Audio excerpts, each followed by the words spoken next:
So far we have played with the very basic functions and the mathematical operations. Now we have also learned how to beautify the table. So for example, here we have these values, and we have implemented the border for these by using this. And here we are having different types of borders.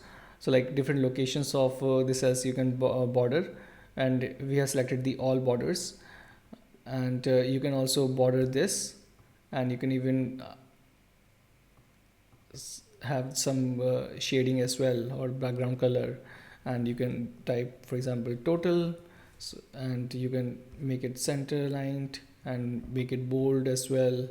So for bold you can use this, for italic you can have this, underline, just so that the readability increases, because that is very important when you're working on tables. Thanks so much for watching this tutorial. If you liked it, please subscribe to our YouTube channel, and if you didn't, then leave a comment so that we can improve it further. Do watch these suggested tutorials to learn even more, and do let us know what you want to learn on Being Skilled.